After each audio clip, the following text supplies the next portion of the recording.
Halo, jumpa lagi dengan saya Robert Fahmi di channel Analisa Politik. Teman-teman, hari ini saya akan berkomentar soal Partai Demokrat yang sepertinya berada di ujung tanduk di tangan keluarga Cikeas.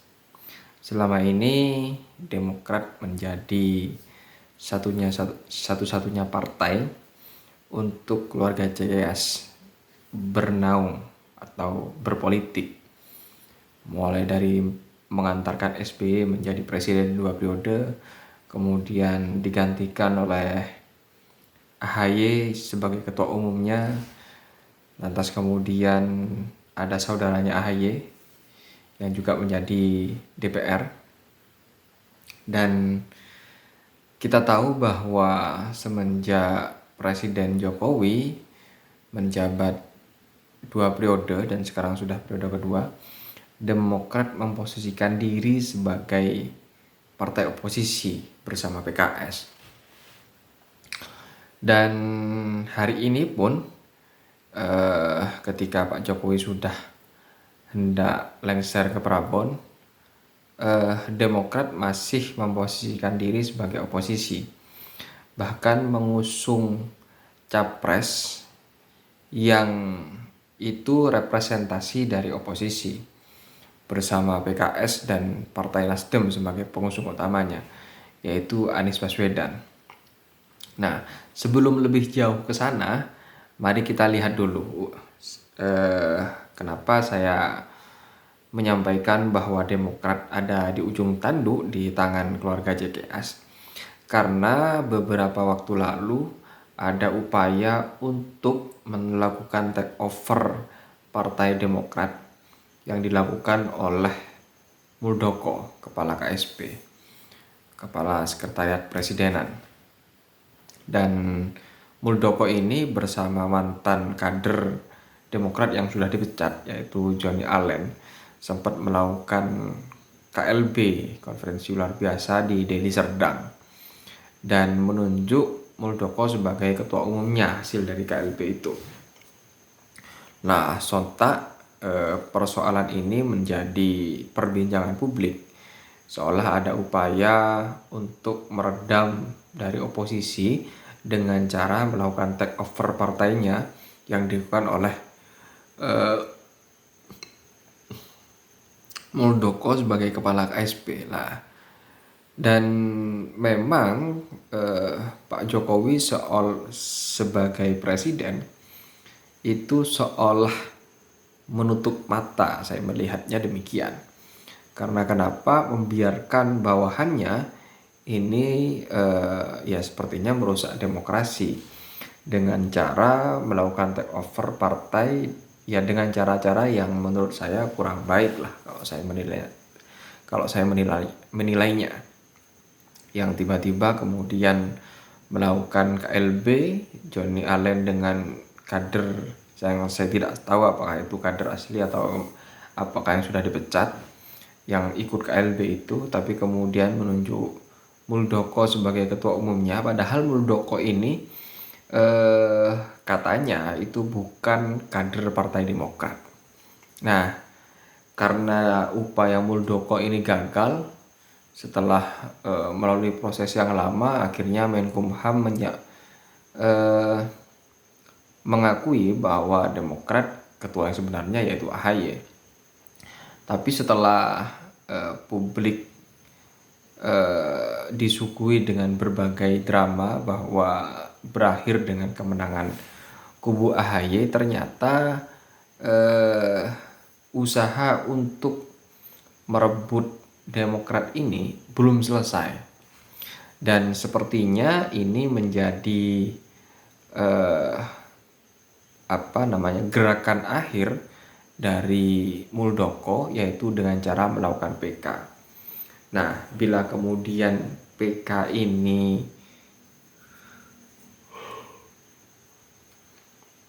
dimenangkan oleh Muldoko, satu, selain ini juga menghancurkan keluarga Cikeas, bakal menghabisi keluarga SBY, AHY dan saudaranya yang berada di Demokrat akan disingkirkan. Dan yang kedua, yang paling paling mengejutkan, yaitu Anies Baswedan bakalan gagal menjadi capres dari representasi kelompok oposisi. Karena PK ini diajukan ketika menjelang Pilpres atau sudah tahapan berjalan di KPU, maka publik menilainya ini usaha penguasa untuk menggagalkan capres Anies, pencapresan Anies. Karena kita tahu bahwa Anies ini seolah capres yang tidak diinginkan oleh penguasa, yaitu Pak Jokowi. Makanya kemudian berbagai upaya,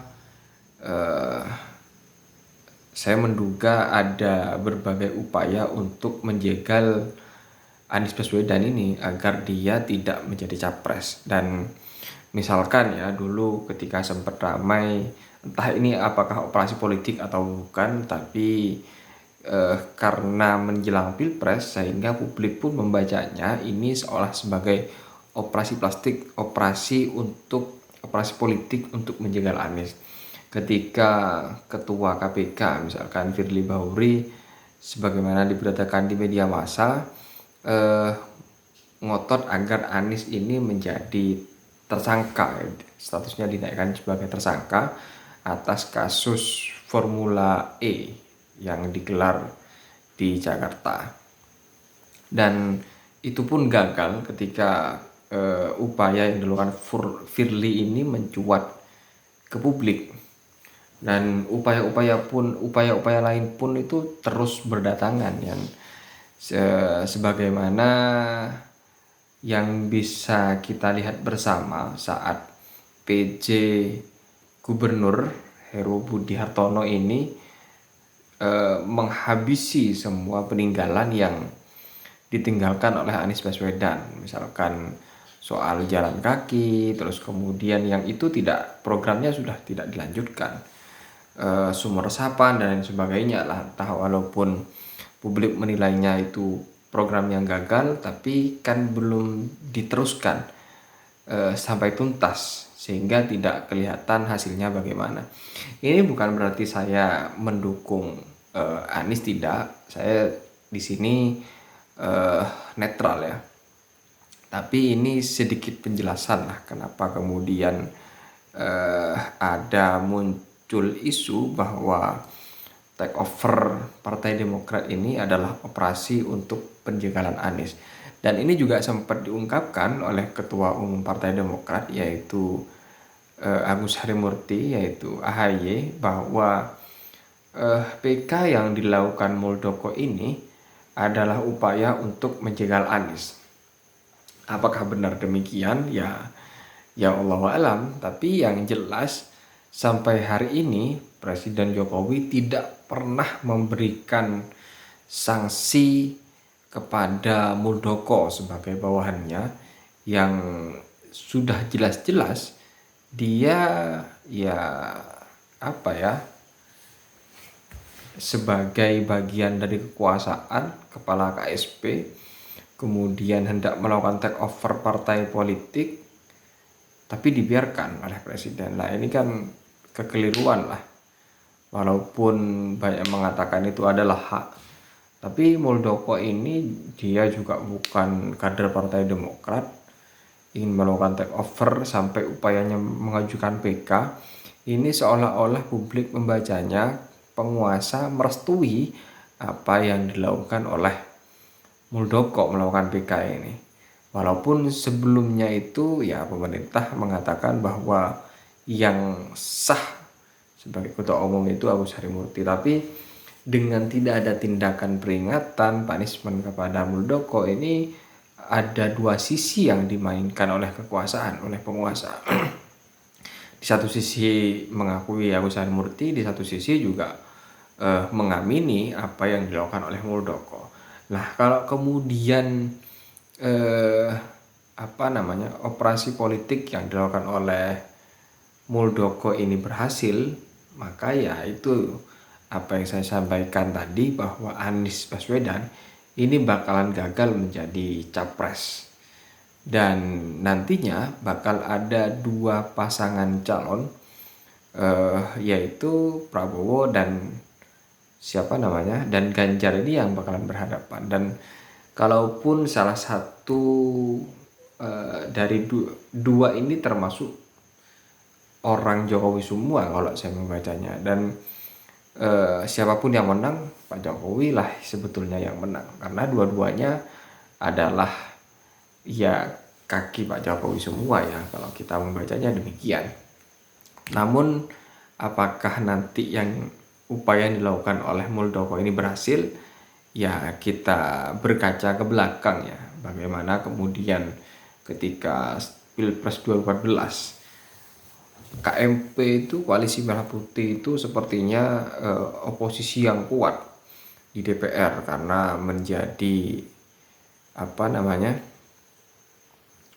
mayoritas di DPR. Tapi